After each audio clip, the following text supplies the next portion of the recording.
قربانی کی دو قسمیں ہیں. ایک قربانی وہ ہے جو لازم ہے اور وہ واجب ہے، اور ایک قربانی وہ ہے جو صرف سنت ہے. جس انسان کی مالی پوزیشن ڈاؤن ہو، کمزور ہو، اس کے ذمہ قربانی کرنا واجب نہیں ہے، صرف سنت ہے. اگر قربانی کرے گا تو بہت ثواب ہوگا، نہیں کرے گا تو کوئی گناہ نہیں ہوگا. جس کے ذمہ قربانی واجب نہیں ہے. چنانچہ یہ انسان جب قربانی کرے گا تو قربانی کے جانور کے ہر بال کے بدلے میں نیکیاں لکھی جائیں گی. قربانی کا جانور جب ذبح ہوگا تو خون گرنے سے پہلے اس کے گناہ معاف ہو جاتے ہیں. قربانی کے جانور کا جسم کا ہر حصہ قربانی کرنے والے کی طرف سے بدلہ بنتا ہے. اسی لیے حکم دیا گیا کہ جس انسان کو قربانی کرنی ہو وہ بال مت کاٹو، ناخن مت کاٹو. جس وقت تمہارے جانور ذبح ہو جائے گا اس کے بعد کاٹو، کیونکہ تمہارے ناخن کے بدلے میں جانور کا ناخن فدیہ بن جائے گا. اس کو کاٹو مت، اس کو کہو کہ تمہارے لیے فدیہ تیار ہو رہا ہے. جس وقت وہ فدیہ لگ جائے گا اس کے بعد اس کو کاٹو. جس انسان کی مالی حالت کمزور ہو وہ اپنی طرف سے اپنے جذبے سے قربانی کرے، بہت اجر و ثواب ہوگا. اور اگر مالی کمزوری کی بنا پر وہ قربانی نہیں کرتا ہے تو اس کے ذمہ کوئی گناہ نہیں. لیکن جس انسان پر قربانی واجب ہو، اس پر لازم ہے، اور اگر وہ قربانی نہیں کرے گا تو گنہگار ہوگا. اور یہ گنہگار ہوگا اور یہ گناہ ختم نہیں ہوگا تب تک جب تک قربانی ہی نہیں کرے گا. لیکن قربانی کے دن گزرنے کے بعد اب قربانی نہیں کرنی ہے، بلکہ قربانی کے بدلے میں اتنا پیسہ صدقہ کرنا ہے. اور یہ صدقہ کے بغیر معافی نہیں ہے، یہ موت تک برقرار رہے گا. کسی بھی صورت میں معاف ہونے والا نہیں. توبہ اس میں معاف نہیں کرے گا، یہ کرنا ہی کرنا ہے. جس پر قربانی واجب، کس پر قربانی واجب ہے؟ شارٹ میں اس کا جواب یہ ہے، جس انسان کی مالی پوزیشن یہ ہو کہ اس کے پاس 24,000 روپے آج موجود ہے. عید کے دن صبح کو 24,000 روپے جس کے پاس موجود ہوگا اس آدمی کی ذمہ قربانی واجب ہو جاتی ہے. یہ 24,000 یہ کہاں سے نکالا گیا؟ تو جواب اس کا یہ ہے کہ اصل میں اللہ کے نبی علیہ السلام نے اپنے زمانے میں مالدار اور غریب ہونے کی باؤنڈری بنائی. اور وہ باؤنڈری کیسے بنائی؟ جس انسان کے پاس 200 درہم چاندی ہے وہ مالدار، اور جس انسان کے پاس 200 درہم چاندی نہیں ہے وہ غریب. یہ جیسے مان لیجئے حکومتیں ٹیکس لازم کرتی ہیں. جس انسان کی آمدنی اتنی اس پر ٹیکس نہیں، جس انسان کی آمدنی اس سے آگے اس کے ذمہ ٹیکس ہے. بس اسی طرح سے اللہ کے نبی نے ان سب مسلمانوں کو مال کے اعتبار سے 2 حصوں میں کر دیا. غریب مسلمان، مالدار مسلمان. غریب مسلمان وہ ہے کہ جس کے پاس اتنا مال نہ ہو جس پر قربانی اور زکوٰۃ لازم ہو جاتی ہے.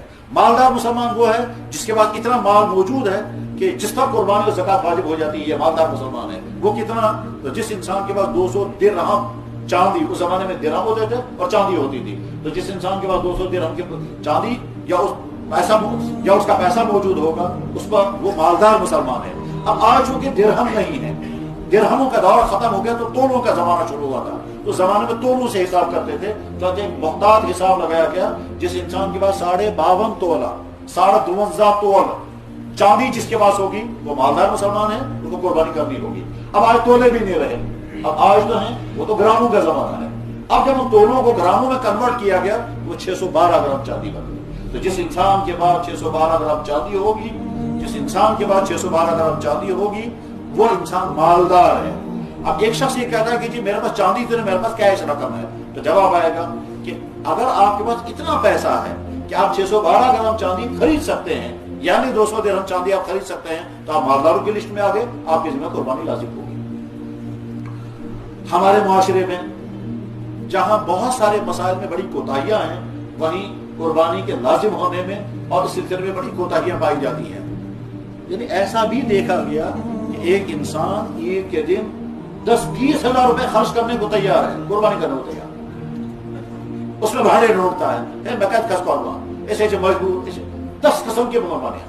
بلکہ آپ کو تعجب ہوگا کہ جو حضرات حج کرنے کے لیے گئے ہیں اکثر حضرات فون کر کے پوچھتے ہیں اس کا سب دین قربانیاں سے. ظاہر ہے وہ لاکھوں کا روپیہ خرچ کر کے وہ کر رہے ہیں، اور جو قربانی لازم ہے وہ چاہتے ہیں یہ ہمارے سر سے اتر جائے. اس کے ساتھ جو دین قربانی، اس کے عشق کی قربانی، ایسے حج میں کرنی چاہیے. ہم کو تو حج میں قربانی کرنی ہے، یہ قربان کیا ہے اس کو ہوتا ہے. یعنی سوال کرنے کے انداز سے لگتا ہے یہ چاہتا ہے کہ یہ معاف ہو جائے، میرے ذمہ قربانی نہیں رہنی چاہیے. اسی طرح سے یہاں گھروں میں بے شمار خواتین کا معاملہ یہ ہے، ان کے پاس لاکھوں کا سونا ہوگا، قربانی نہیں کرتی ہیں. بینکوں میں پیسہ ہوگا، قربانی نہیں کرتے ہیں. پراپرٹیاں موجود ہیں، قربانیاں نہیں کرتے ہیں. تو یاد رکھنا چاہیے، اللہ معاف فرمائے، جب کسی قوم پر قربانیاں واجب ہوتی ہیں اور وہ قربانی نہیں کرتی ہیں تو اس کے بدلے میں کچھ دوسری ایسی پریشانی آتی ہیں، اللہ محفوظ فرمائے، اللہ محفوظ فرمائے، وہ خون کہیں اور سے چلا جاتا ہے۔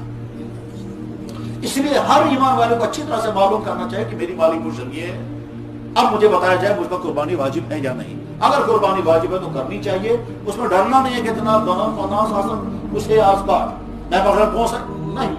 اللہ یاد رکھنا چاہیے اللہ کے حکم پر اللہ کے راستے میں جو پیسہ خرچ ہوگا اللہ جل شانہ سال گزرنے سے پہلے پہلے واپس کر دے گا۔ زکات کا قانون بھی یہی ہے کہ زکات دینے سے انسان مال غریب نہیں ہوگا۔ حج کا قانون بھی یہی ہے، حج کرنے کی وجہ سے غربت نہیں آئے گی۔ روزے کا قانون یہ کہ روزہ رکھنے کی وجہ سے بیمار نہیں ہوگی، یعنی میں بالکل ٹھیک ٹھاک تھا، جو ہی میں نے روزہ رکھنا شروع کیا میں بیمار ہو گیا، ایسا کبھی نہیں ہوگا۔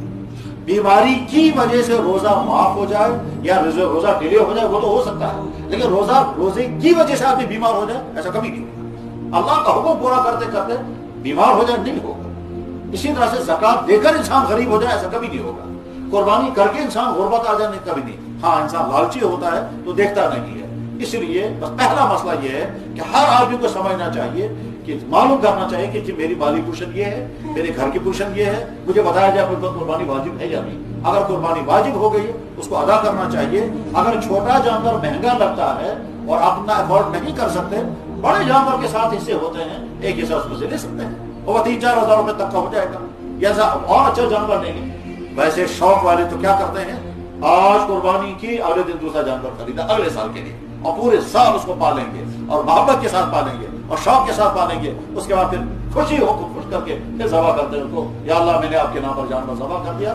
اگر آپ کا حکم ہوگا تو میں اپنے بیٹے کو ذبح کروں گا، اگر آپ کا حکم ہوگا اپنے آپ کو ذبح کروں گا، بس آپ کے حکم کے لیے۔ ایمان والا بندہ تو یہ مزاج رکھنا چاہیے۔